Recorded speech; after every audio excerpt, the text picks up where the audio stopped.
Nuestra manifestación no busca ofender a nadie. Respetamos la dignidad de toda persona, independientemente de su forma de vivir y convivir, porque sabemos que ante todo somos seres humanos y hay un lazo fundamental que nos hermana: el amor.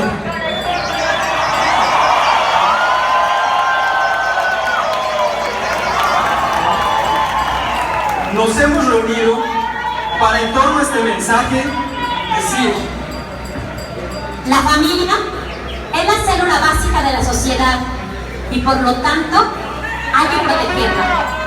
Como consecuencia, los responsables de la educación integral de los hijos somos los padres de familia. Todos los que estamos aquí somos resultado de la unión entre un hombre y una mujer.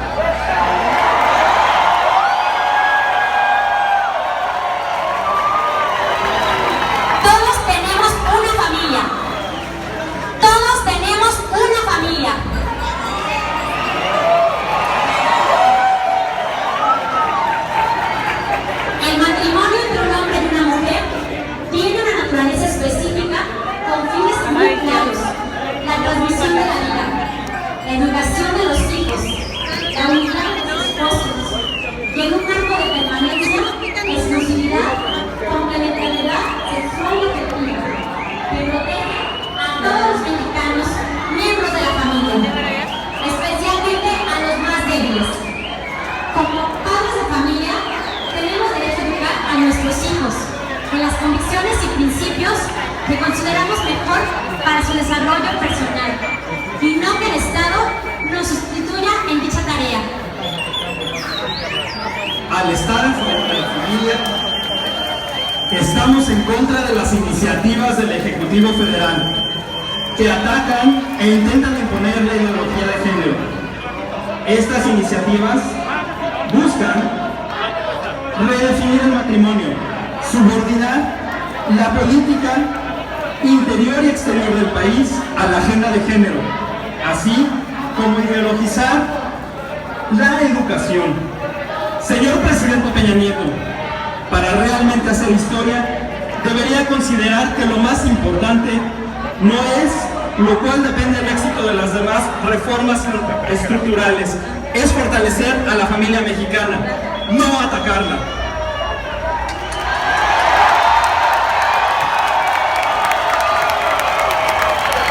De la familia depende que la reforma educativa funcione, de la ecuación familiar depende que disminuya la violencia, de la familia funcional depende que se ataque con eficiencia la pobreza y la economía.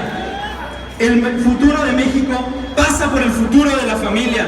Señor presidente, políticos de todos los partidos, instancias de gobierno, legisladores, jueces y magistrados, escúchenos, millones de mexicanos, incluyan en su agenda la perspectiva de la familia en las políticas que ayuda a realmente el desarrollo del país y no la ideología de género que atenta contra este desarrollo.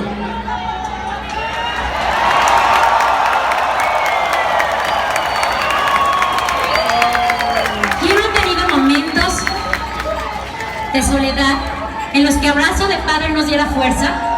¿Quién no ha llorado o necesitado los brazos de una madre que consuela con ternura? ¿Quién no ha absorbido la experiencia y la sabiduría de esa abuela que nos dio luces en momentos de mucha oscuridad? ¿Quién ha vivido la solidaridad y la subsidiariedad que se vive en la familia como en ningún otro lugar? Las acciones para fortalecer a la familia mexicana apenas comienzan.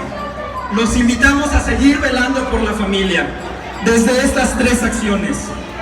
Primera, difundir este mensaje y el sentido de esta marcha en el trabajo, en la escuela, en los medios, en las redes sociales. Pedir a su diputado local, federal, al senador que apoyen a la familia, aprobando la primera iniciativa ciudadana en la historia de México, enviada al Congreso en febrero de este año. Así como las propuestas que, como esta, busquen proteger la institución matrimonial desde su carácter nuclear, el deber de los padres a educar a sus hijos en los valores de su familia y el derecho de los niños en situación de orfandad a ser adoptados por un